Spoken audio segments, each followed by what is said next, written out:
नमस्ते। मैं आज फिर आई हूँ आपसे कुछ बातें करने के लिए। क्या आपको भी लग रहा है कि सब कुछ शून्य हो गया है, जीवन में सब शून्य हो गया है, सब खत्म हो गया है, अब कुछ बाकी नहीं है? अगर आपको ऐसा लग रहा है तो बस ये बात सुन लीजिए आप। शून्य गणित का सबसे बड़ा आविष्कार था। शून्य का आविष्कार 7th सेंचुरी में हुआ था और उसका आविष्कार किया था सबसे बड़े गणितज्ञ आर्यभट्ट जी।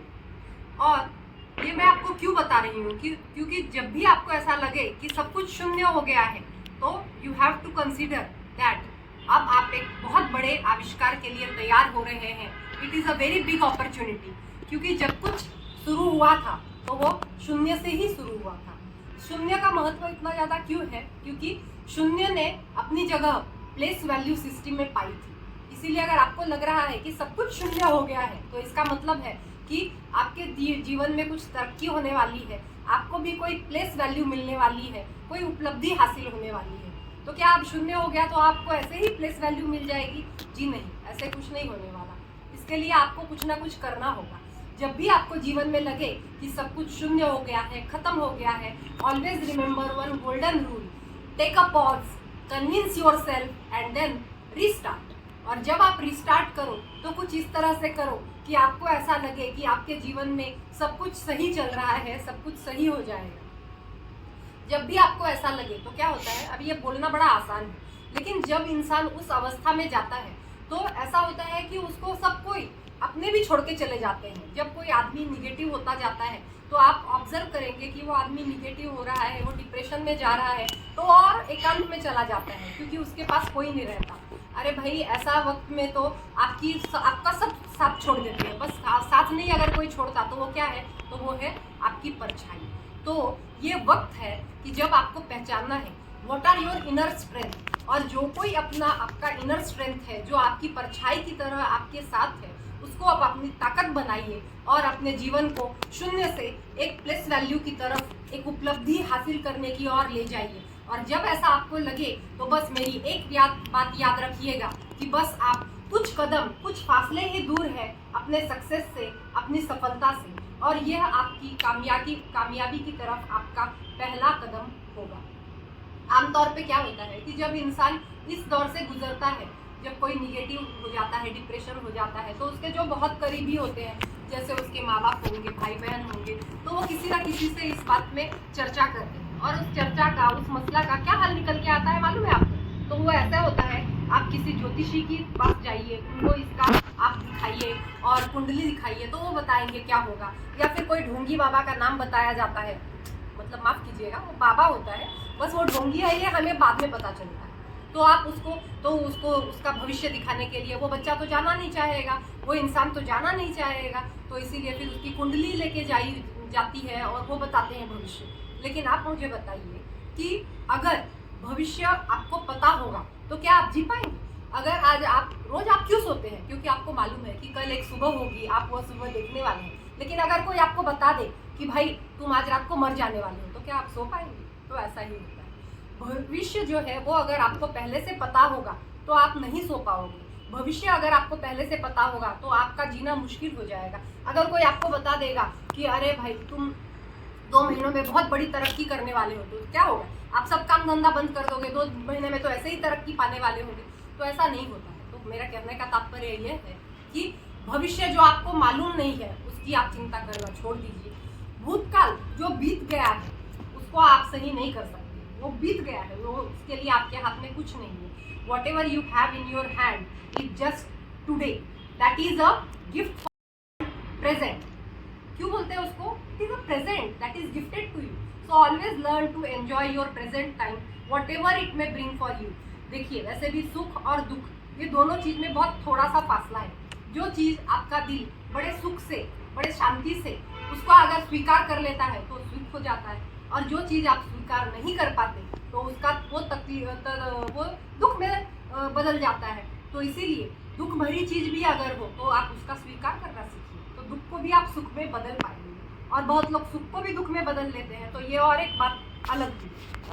वैसे ही अगर ऐसे हुआ तो कोई इंसान बोलता है कि भाई तुम वो बाबा के पास जाओ, वो बहुत पावरफुल है, उन्होंने इतने लोगों को ठीक किया है, उन्होंने तो ऐसे बहुत सारे केसेस हैंडल किए हैं। भाई तुम्हारा कोई केस ही नहीं है, कोई मसला ही नहीं बन रहा है, तो तुम क्यों जा रहे हो?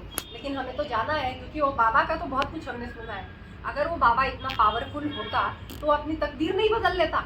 आपकी किस्मत बदलेगी, ये आपको एहसास दिला के उस भरोसे रोज का उदर निर्वाह कर रहा है, इसको आप बिल्कुल भी इम्पोर्टेंस नहीं देते। आप बस ये सोचते हैं कि वो सबकी तकदीर बदल रहा है, वो मेरी भी तकदीर बदलेगा। अरे भाई, अपनी तकदीर आप खुद बदलोगे। अपनी तकदीर बदलने के लिए आपको हार्डशिप करनी होगी, एफर्ट्स करना होगा, आपका माइंडसेट चेंज करना होगा। रोज के दिन जो होते हैं वो एक जैसे नहीं होते। आज धूप है, कल छांव है, और ऐसा सब चलता रहता है। लेकिन आपको सबसे ज़्यादा जिसके ऊपर वर्क करना होता है वो आपका माइंडसेट होता है। माइंडसेट जो है आदमी का, वो हमेशा पॉजिटिव रहना चाहिए। वक्त कैसा भी आए, आप चलते रहो।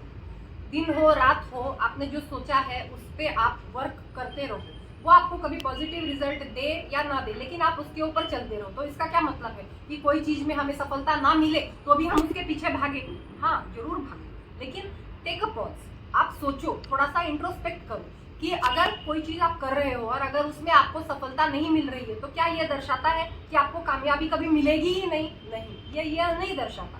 यह दर्शा रहा है कि आप जो काम कर रहे हैं उस काम को आपको कुछ अलग ढंग से करने की ज़रूरत है। आपको काम में कुछ बदलाव लाना है या कुछ अलग काम करना है, लेकिन आपके एफर्ट्स जो है वो कभी कम नहीं होने चाहिए। तो मेरे कहने का तात्पर्य यह है कि जब भी आपको कुछ एहसास हो कि मैं शून्य हो गया हूँ, जीवन में सब खत्म हो गया है, आपके मन में कुछ अलग विचार आए, आपको कुछ अलग एहसास हो, तो ऐसे हर समय में अपने आप को पॉजिटिव रखो। तो आप ऐसे समय में आपको पॉजिटिव कैसे रख सकते हो? तो देखो, अगर इस समय में आपको पॉजिटिव रखना है तो क्या होगा कि आप अपने से हमेशा ऊपर देखोगे तो आपको ऐसा लगेगा मैं तो सारी दुनिया का सबसे बदनसीब इंसान हूँ। तो ऐसे समय में एक काम किया करो, आप जाओ और बस कहीं ऐसे जगह पे घूम आओ, कोई झोपड़पट्टी में जाके जरा घूम आओ। आप बोलेंगे ये क्या बेहुदा बात बोल रहे हैं, लेकिन सही बात है। आप जरा जाके वहाँ घूम के आओ जिनके घर छत पे छप्पर नहीं है लेकिन वो लोग जी रहे हैं। कुछ ऐसे इंसानों को देख के आओ जिनका एक हाथ नहीं है, जिनका एक पैर नहीं है। कुछ लोग ऐसे हैं जो इस दुनिया को देख नहीं सकते। जब ये सब तुम देख आओगे ना, तो तुमको पता लगेगा कि भगवान ने तुमको बहुत कुछ दिया है, भर भर के दिया है। तुम बस जीना सीख नहीं पा रहे हो, ये तुम्हारी गलती है। और भगवान से गिला शिकवा जरूर करें, भगवान से शिकायत जरूर करें, लेकिन भगवान से लड़े नहीं, क्योंकि भगवान जिस चीज़ में आपका कल्याण है, जो आपके लिए सही है, वही करते हैं। वो परमात्मा है, वो आपको कभी दुखी नहीं देखना चाहेंगे। यह भगवान के ऊपर आप यकीन रखिए। आप भगवान से गिला शिकवा जरूर कीजिए, आप भगवान से मांगिए, लेकिन उनसे छीनिए नहीं। मांगना और छीनना, इसमें फर्क होता है। भगवान के सामने रोज हाथ जोड़िए, रोज उनसे वो जो भी आपको दिया हुआ है उसके लिए आप अपना ग्रेटिट्यूड व्यक्त कीजिए। और जब ऐसा आप करने लगेंगे, रोज आप जब ये करेंगे, तो आपके मन में जो भी निगेटिव विचार हैं वो सारे विचार कहीं ना कहीं आपके मन से निकल जाएंगे। उन्होंने जहाँ आपके मन में घर किया है वहाँ से वो कहीं दूसरी जगह घर ढूंढ लेंगे और आपका मन स्वच्छ निर्मल हो जाएगा। तो यह जो है ये एक थेरेपी है, ये आपको बार बार करनी होगी। ये एक दिन करने से, एक महीना करने से नहीं होगी। इसको आपको अपने जीवन का जो है वो एक अभिभाज्य अंग बनाना होगा। और ये इसको बिना आप कहीं भी बदले हुए रोज आपको ये प्रैक्टिस करनी होगी। आप बहुत कुछ प्रैक्टिस करते हो, लेकिन वो आप रोज जो है वो नहीं कर पाते। तो ये भी चीज़ जो है इसको आपको रोज प्रैक्टिस करना है। समय कैसा भी हो, आपको याद रखना है ये समय भी गुजर जाने वाला है।